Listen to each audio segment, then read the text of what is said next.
اور حضرات، انسان کی جو آخرت ہے، آخرت کو بنانے میں، نار جہنم سے بچانے میں، جنت الفردوس کا حقدار بنانے میں، روز حشر کی مشکلات کو آسان کرنے میں صدقے کا جو کردار ہے، اللہ اکبر۔ ایک حدیث میں پیارے نبی صلی اللہ علیہ وسلم فرماتے ہیں،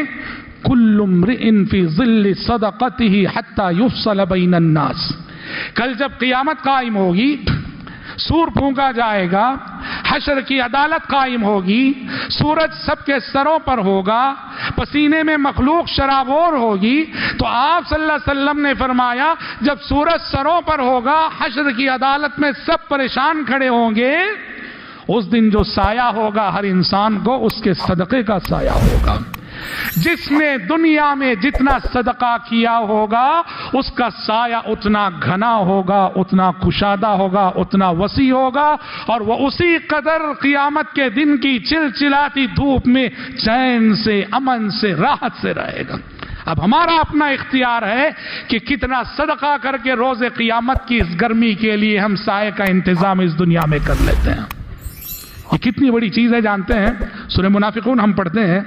اللہ تعالیٰ نے سورہ منافقون میں فرمایا وَأَنفِقُوا مِمَّا رَزَقْنَاكُمْ مِن قَبْلِ أَن يَأْتِيَ أَحَدَكُمُ الْمَوْتُ فَيَقُولَ رَبِّ لَوْلَا أَخَّرْتَنِي إِلَىٰ أَجَلٍ قَرِيبٍ فَأَصَّدَّقَ وَأَكُن مِّنَ الصَّالِحِينَ۔ اللہ نے کہا اے لوگو، خرچ کرو، جو کچھ ہم نے تمہیں دے رکھا اس میں سے خرچ کرو، خرچ کرو قبل اس کے کہ موت آئے، اور جب موت آ جائے، موت کا فرشتہ اپنے سرانے کھڑے دیکھو تو تب تم کہو گے رب لولا اخرتنی الی اجل قریب، پروردگارا ذرا سی مہلت دے دے، ذرا سا ٹائم دے دے، ایک چانس دے دے مجھے، کیوں دنیا میں پھر سے مجھے لوٹا دے، فاصدق، تاکہ جا کے میں صدقہ کر رہا ہوں، وَأَكُن مِّنَ الصَّالِحِينَ، اور میں نیک لوگوں میں سے ہو جاؤں۔ یہاں غور کرنے کی جو بات ہے وہ کہہ جانتے ہیں اس آیت میں اللہ کہہ رہا ہے کہ جب موت آ جائے گی اور عالم غیب تمہارے حق میں عالم شہود بن جائے گا، موت کے فرشتوں کو جب تم اپنی آنکھوں سے دیکھنے لگو گے، اس عالم میں ابھی تم باقی ہو لیکن تم اس عالم میں پہنچ چکے ہو کہ موت کے فرشتوں کو تم نے دیکھ لیا ہے، اس وقت کون سا عمل یاد آئے گا بندے کو؟ صدقہ یاد آئے گا۔ نیکیاں بہت ہیں، اعمال صالحہ بہت ہیں، لیکن نزع کے عالم میں موت کے فرشتے جیسے ہی نظر آتے ہیں، پتہ نہیں یہ دیکھنے والے کو اس عالم میں صدقے کی کیا تاثیر نظر آتی ہے۔ وہ اللہ سے درخواست کرے گا ایک چانس دے دے، ایک منٹ دے دے، ایک لمحہ دے دے، دنیا میں پھر سے مجھے اپنی نارمل حالت میں لوٹا دے تاکہ صدقہ کر آؤں پروردگارا۔ نیکیاں بہت ہیں، ان نیکیوں میں سے بندہ یاد کرے گا صرف صدقے کو۔ یہ ایک آیت کافی ہے یہ سمجھنے کے لیے کہ میرے اور آپ کے سفر آخرت کو آسان سے آسان تر بنانے میں صدقے کا کتنا کردار ہے، میرے اور آپ کے سفر آخرت کو کامیاب سے کامیاب تر بنانے میں صدقے کا کتنا رول ہے۔ اسی لیے محترم بھائیوں، بخیلی نہ کرو، جمع کر کے مت رکھو۔ جمع کرنے سے تمہارا مال محفوظ نہیں ہوتا ہے۔ مال کی حفاظت کا سب سے بڑا ذریعہ یہ ہے جیسے اللہ نے تم اس کے خزانے تم پہ کھولے ہیں، تم اپنا ہاتھ اور اپنا دل اس کی مخلوق پہ کھولو۔ مجبوروں کو دو، مظلوموں کی مدد کرو، رشتہ داروں پہ خرچ کرو، پڑوس کو دو، یتیموں پہ خرچ کرو، بیواؤں پہ خرچ کرو، غریب کو دو، بھوکے کو کھلاؤ، پیاسے کو پلاؤ، جو برہنہ ہے اسے پہناؤ۔ یہ ہے جس سے مال محفوظ ہوگا، اور صرف تمہاری زندگی تک نہیں، تمہاری آنے والی نسلوں تک محفوظ رہے گا یہ مال۔ جمع کر کے رکھو گے تو کیا ہوگا جانتے ہیں؟ وہی فرشتے کی جو بددعا ہے، اللہ اولاد میں سے کسی ایسی اولاد کو پیدا کرے گا جو میں نے غریبوں کے حق مار کے جو اسٹور کر کے رکھا تھا، میرے بچوں میں کوئی ایسا پیدا ہوگا وہ اکیلا میری ساری زندگی کی جمع کی ہوئی پونجی کو برباد کر کے چھوڑے گا۔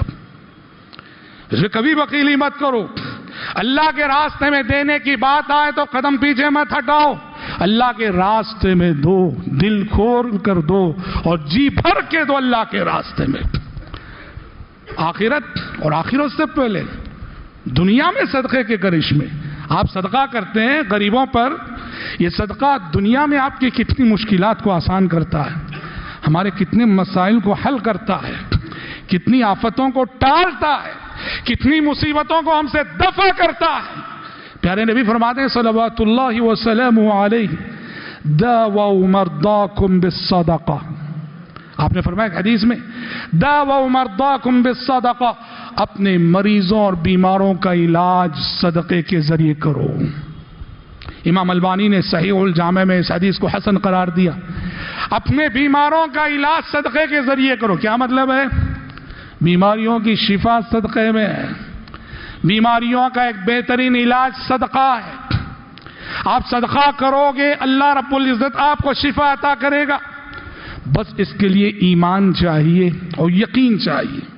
اور اس سلسلے میں اللہ کے جن بندوں نے ایمان و یقین کے ساتھ پیارے نبی کی تعلیم پہ عمل کیا، انہوں نے اپنی زندگی میں صدقے کے حیرت انگیز کرشمے دیکھے۔ ڈاکٹر عیسیٰ مرزوقی، دیکھو یہ واقعہ سعودی عرب سے مجلۃ الدعوہ ریاض سے شائع ہوتا تھا، اس میں یہ واقعہ جو ہے شائع ہوا تھا، اور اس سے سعودی عرب کے ایک اور عالم دین ڈاکٹر عبدالعزیز السدحان، انہوں نے بیماری کے حوالے سے کتاب لکھی تھی اخی المریض، اس میں انہوں نے اس واقعے کو نقل کیا۔ دمشق کے ایک ڈاکٹر تھے ڈاکٹر عیسیٰ مرزوقی، اسی دور کا واقعہ ہے، چند سال پہلے کا واقعہ ہے۔ ڈاکٹر عیسیٰ مرزوقی کینسر میں مبتلا ہو گئے، وہ خود اپنی جگہ ماہر ڈاکٹر تھے، مشہور ڈاکٹر تھے، اللہ کی مشیت یہ ہوئی کہ وہ کینسر میں مبتلا ہو گئے۔ ڈاکٹر عیسیٰ مرزوقی کا کہنا ہے کہ میں علاج کراتا گیا، معالج جو بھی تھے ڈاکٹر ان کے اپنے دوست تھے، ان کے اپنے ساتھی تھے، لیکن لکھتے ہیں کہتے ہیں کہ مرض بڑھتا گیا، جون جون دوا کی، علاج تو ہو رہا تھا لیکن کوئی رزلٹ نہیں مل رہا تھا، خاطر خواہ فائدہ نہیں ہو رہا تھا، مرض بڑھ رہا تھا۔ وہ کہتے ہیں کہ اس وقت پیارے نبی کی یہ حدیث میرے علم میں آئی، داووا مرضاکم بالصدقہ، اپنے بیمار اور مریضوں کا علاج صدقے کے ذریعے کرو۔ ڈاکٹر عیسیٰ مرزوقی لکھتے ہیں یہ حدیث جب میں نے پڑھی مجھے لگا کہ یہ میری بیماری کا علاج ہے یہ حدیث، اور اب مجھے یہ ڈاکٹروں کو چھوڑ کر اپنا علاج اس نسخے میں ڈھونڈنا ہے جو نسخہ کے پیارے نبی نے تجویز فرمایا ہے کہ داووا مرضاکم بالصدقہ، اپنے بیماروں کا علاج صدقے کے ذریعے کرو۔ وہ لکھتے ہیں میں نے یہ کیا کہ زندگی بھر کی کمائی ہوئی میری ساری دولت،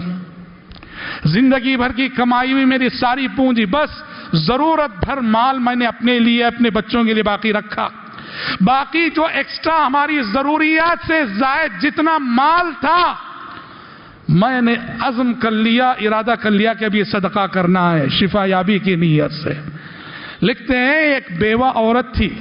ہمارے ہی شہر میں، ایک بیوہ عورت تھی جس کے چھوٹے چھوٹے معصوم بچے تھے، یتیم بچے، اور عین جوانی میں شوہر کا انتقال ہو گیا تھا۔ وہ بیوہ عورت اپنے معصوم یتیم بچوں کے ساتھ لے کے زندگی میں بہت اسٹرگل کر رہی تھی، تو کہتے ہیں میں نے ارادہ کیا کہ یہ ساری دولت صدقے میں اس فیملی کو دے دیں گے۔ کہتے ہیں ارادہ کیا، وہ سارا مال لے گیا اور جا کے میں نے اس بیوہ عورت کو اس کے یتیم بچوں کو صدقے میں یہ سارا مال دے دیا، یہ کہہ کر کہ میرے لیے بس دعا کرنا، میں ایک مرض میں مبتلا ہوں، پیارے نبی کی اس حدیث کے سبب میں آپ کو صدقے میں اپنی زندگی کی کمائی ہوئی ساری پونجی اور ساری دولت دے رہا ہوں۔ صدقہ کر دیا۔ اللہ اکبر کہتے ہیں صدقے کے بعد جب بھی میں تشخیص کے لیے گیا اور ٹیسٹنگ ہوتی تھی، ہر بار کا رزلٹ گزشتہ بار سے بہتر، اور ہوتے ہوتے میں پوری طرح سے شفا یاب ہو گیا۔ میرے اپنے دوست معالج ڈاکٹر جو میرا علاج کر رہے تھے وہ خود حیران تھے کہ اس تیزی کے ساتھ، اس سرعت کے ساتھ کیسے میں شفا یاب ہو گیا۔ اور کہتے ہیں میں نے سب کو بتایا کہ میں نے پیارے نبی کی اس تعلیم پہ عمل کیا۔ جو اس میں سمجھنے کی بات کیا ہے، ایک تو صدقہ ہے، اور دوسرا مسئلہ جتنا بڑا ہے، پرابلم جتنا بڑا ہے، صدقے کی مقدار بھی اتنی عظیم ہے۔ ایسا نہیں کہ 5,000 صدقہ کر کے بس کر دیے 10,000، دیکھو اللہ پر ایمان و یقین اور توکل کے ساتھ ان کے سامنے زندگی کا کتنا بڑا چیلنج تھا، اور انہوں نے سارا مال صدقہ کر دیا اور شفا یاب ہو گئے۔ شفا یاب ہو کر یہ واقعہ انہوں نے خود مجلۃ الدعوہ الریاض میں لکھا۔ میرے بھائی، ہم اپنے اطراف، اپنے ارد گرد، اپنے ملنے جلنے والوں میں ڈھونڈے ایسے لوگ جن کے ساتھ ایسے کرشمے ہوئے ہیں صدقے کی بدولت۔ ایک تاجر نے اپنا واقعہ مجھے بیان کیا، میرے ان کے درمیان کوئی واسطہ اور کوئی راوی بھی نہیں ہے، اپنا واقعہ۔ وہ کہتے ہیں کہ میں بلڈ کینسر میں مبتلا ہوا، دلی میں میرا علاج چل رہا تھا ایمس میں، لیکن وہاں بھی وہی بات کہ علاج کا کوئی خاطر خواہ فائدہ مجھے دکھ نہیں رہا تھا۔ وہ کہتے ہیں کہ اس دوران کسی نے مجھے پیارے نبی صلی اللہ علیہ وسلم کی یہ حدیث بتائی، داؤوا مرضاکم بالصدقہ، کہ اپنے بیماروں اور مریضوں کا علاج صدقے کے ذریعے کرو۔ تو انہوں نے کہا کہ مولانا صاحب میں نے 2 کام کیے صدقے کے لیے، میں نے 2 کام کیے۔ بلڈ کینسر ہوا تھا ان کو، کہا میں نے پہلا کام یہ کیا کہ ہمارے علاقے میں ایک مدرسہ تھا جس میں غریب اور یتیم بچے پڑھتے تھے، سب 2.5 لاکھ روپے صدقہ کیے میں نے اس مدرسے کو۔ اور دوسرا کام میں نے یہ کیا کہ ہمارے پڑوس میں ایک غریب بوڑھا نابینا رہتا تھا، دیکھو نابینا شخص، غریب شخص اور بوڑھا شخص، میں نے اس غریب نابینا بوڑھے شخص سے کہا کہ آپ میرے ساتھ عمرے کے سفر پہ چلنا، آپ کے سارے اخراجات میں برداشت کروں گا۔ وہ غریب انسان اس بڑھاپے میں عمرے کی سعادت کی بات سن کے اتنا خوش ہوا، اتنا خوش ہوا، وہ میرے ساتھ خوشی خوشی چلنے کے لیے تیار ہوا۔ اور میں نے اس سے مقصد بھی بتایا کہ دیکھو آپ کو میں عمرے کے سفر پہ لے جا رہا ہوں، مقصد یہ ہے کہ میں ایک مرض میں مبتلا ہوں، تم بھی میرے لیے اللہ سے رو رو کے دعا کرنا۔ کہتے اپنے ساتھ میں اس غریب بوڑھے نابینا انسان کو عمرے پہ لے گیا، پورا سفر ہوا، عمرہ ہوا، اس نے عمرے کے دوران، طواف کے دوران میرے حق میں گریہ وزاری کرتے ہوئے رو رو کے اللہ سے دعائیں کی، میں نے بھی اللہ رب العزت سے خوب مانگا۔ کہتے ہیں جب عمرے کے سفر سے ہم لوٹے اور اس کے بعد میری طبیعت تیزی سے سنبھلنے لگی اور جب بھی ٹیسٹنگ کے لیے جاتا تھا رزلٹ پہلے سے بہتر آتا گیا، پہلے سے بہتر آ گیا، یہاں تک کہ میں پوری طرح سے کیور ہو گیا۔ اور جس وقت انہوں نے یہ واقعہ مجھے بیان کیا، کہہ رہے تھے کہ مولانا صاحب پوری طرح سے شفا یاب ہوئے 12 سال ہو چکے ہیں، 12 سال ہو چکے ہیں، دیکھو میں آپ کے سامنے پوری تندرستی کے ساتھ جی رہا ہوں۔ حضرات ایمان چاہیے، بس یقین چاہیے، بس دعووں صدقے کے کرشمے حیرت انگیز ہوتے ہیں، لیکن یہ کرشمے وہی لوگ دیکھیں گے جو مال کی محبت کو دل میں جگانے دیتے ہوں، جن کا مال دل میں نہیں ہاتھ میں رہتا ہو، جیب میں رہتا ہو، اور کسی کا حق وہ نہ مارتے ہوں، واجبی زکوٰۃ ہو، نفلی صدقات ہو، رشتہ داروں کے حقوق ہو، کسی بھی مستحق شخص کو خالی ہاتھ نہ لوٹاتے ہو۔ ایمان و یقین کے ساتھ محترم بھائیوں صدقہ کرو گے اس کے حیرت انگیز کرشمے پاؤ گے۔ کتاب و سنت میں آپ قرآن مجید ترجمے سے پڑھتے جاؤ، پیارے نبی صلی اللہ علیہ وسلم کی حدیث پڑھتے جاؤ، آپ دیکھیں گے کہ پیارے نبی صلی اللہ علیہ وسلم نے حدیث میں اور اللہ تبارک و تعالیٰ نے قرآن مجید میں کس کس انداز میں، کس اسلوب میں ہم سب کو صدقہ کرنے کی تعلیم دی ہے، ترغیب دی ہے۔ مگر مسئلہ یہ انسان مال کی محبت میں بہت شدید واقع ہوا ہے۔ اللہ نے وَتُحِبُّونَ الْمَالَ حُبًّا جَمًّا وَإِنَّهُ لِحُبِّ الْخَيْرِ لَشَدِيدٌ، مال کی محبت میں انسان بڑا شدید واقع ہوا ہے، اور یہ محبت ہمیں نفلی صدقات کرنے سے روکتی ہے، رشتہ داروں کو دینے سے روکتی ہے، بچہ اوقات واجبی زکوٰۃ بھی صحیح طریقے سے پوری طرح سے نکالنے میں رکاوٹ بنتی ہے۔ یہ اچھی بات نہیں ہے۔ زندگی میں مال کماؤ، شریعت نے کبھی مال کمانے سے روکا نہیں ہے، خوب کماؤ، خوب کماؤ، لیکن جو خرچ کرنے کے راستے شریعت نے بتائے ان راستوں میں مال کو خرچ کرنا بھی چاہیے، ان راستوں میں مال خرچ ہونا بھی چاہیے۔ اللہ رب العزت سے دعا ہے کہ اللہ تبارک و تعالیٰ مجھ کہنے والے کو، آپ سبھی سننے والوں کو اپنے ان بندوں میں سے بنائیں جو زیادہ سے زیادہ صدقہ و خیرات کرتے ہوں، جو زیادہ سے زیادہ غریب پرور ہوتے ہوں، جو واجبی زکوٰۃ کے ساتھ ساتھ سال بھر اللہ کے ہر مستحق بندے کو دیتے ہوں۔ اللہ ہمیں بخیلی سے اور بخیلی کے شر سے اللہ ہم سب کو محفوظ رکھے۔ اللہ